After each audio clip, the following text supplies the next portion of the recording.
From Careco TV, we proudly present one of the longest running outdoor programs on television today.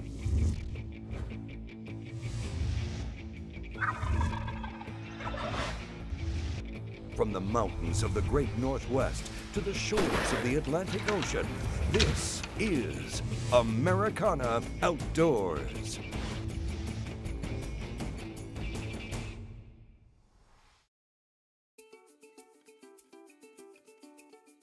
Welcome to Venice, Louisiana. We've got a big show ahead, and we'll kick it off with Garmin's Ted Gartner. Well, this is my first time fishing in Venice, and I've always heard about it as the fishing capital of the world, and I kind of thought that was maybe a little bit of hyperbole, but no, it really is. There's amazing fishing opportunities here. You didn't know you were going on safari. I've read about what goes on back here in Louisiana. It's a secret spot we're going to.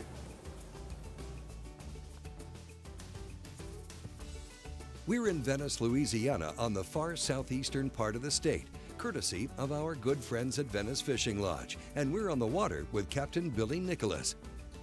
Yeah, we're just using a 1/4 ounce jig head, and then just connecting the bait to it. Running it under a popping cork, about 18 inches, 24 inches, somewhere around there. Okay. What we'll do is we'll just cast it into the, we want to cast towards the grass. Most of the time those fish will be staged on the outside of the grass. But as it comes in there, you just let it set for a minute and then pop it and give it that fish feeding sound by popping. Okay. And just work it. Just vary your pop and vary your speed, and once we figure out kind of how they want it, then we'll continue on with that pattern. And when they take it, there's no doubt? There's no doubt.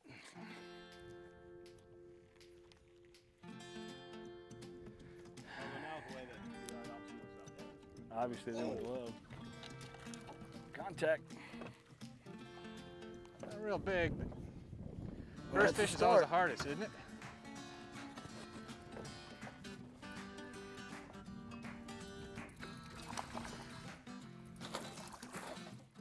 There you go. Nice. Start. That's a start. Well, the first fish of the day isn't much to talk about, but it is a glimmer of hope in a fishery that a year and a half ago was thought to be devastated. On April 20th, 2010, the Deepwater Horizon exploded, killing 11 workers, injuring 16 others, and dumping an estimated 4.9 million barrels of oil into the Gulf of Mexico.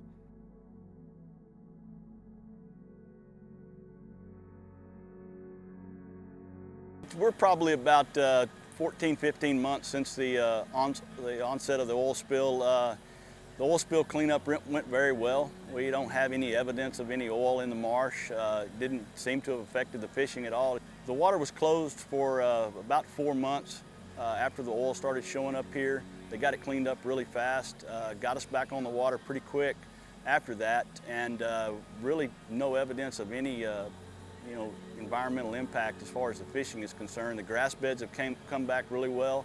The roseau canes are as thick as they were before the spill. So we're really fortunate that it wasn't any more devastating than it was.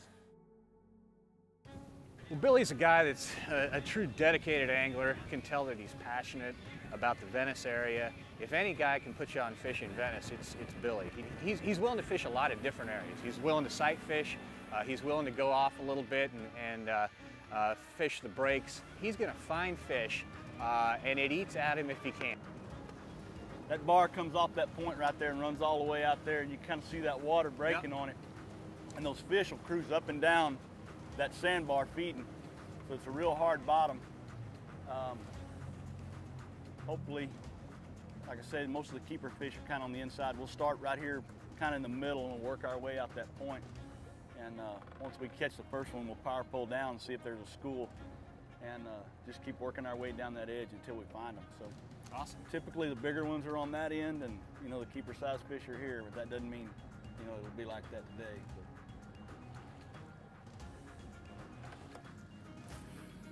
this was pretty much ground zero for where the oil spill came in. This is one of the first areas that the oil showed up. Is that right? And they boomed off all the marsh and contained it pretty well.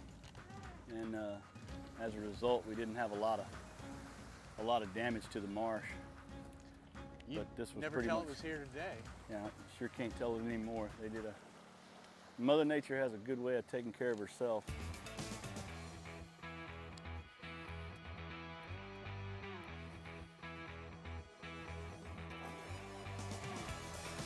They're all good. That'll do.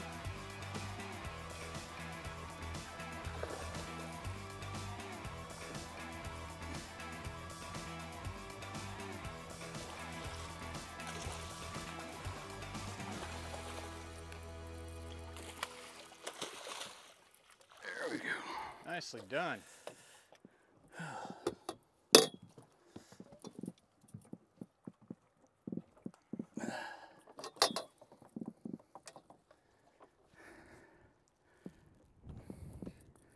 Hear him drumming? Yeah. That's why they call him a red drum. Good looking fish. Probably 27, 28 inch fish, probably the upper end of the slot. Let's get him back. Oh, I thought he was tired. There he is, right there at the boat. Coming up, with the tide falling, the redfish start to move and the action picks up. Pretty. Never gets old, does it? Never gets old. Cabela's, the world's foremost outfitter of hunting, fishing, and outdoor gear, is your one source online stop for everything you need for inshore fishing. Look them up at Cabela's.com.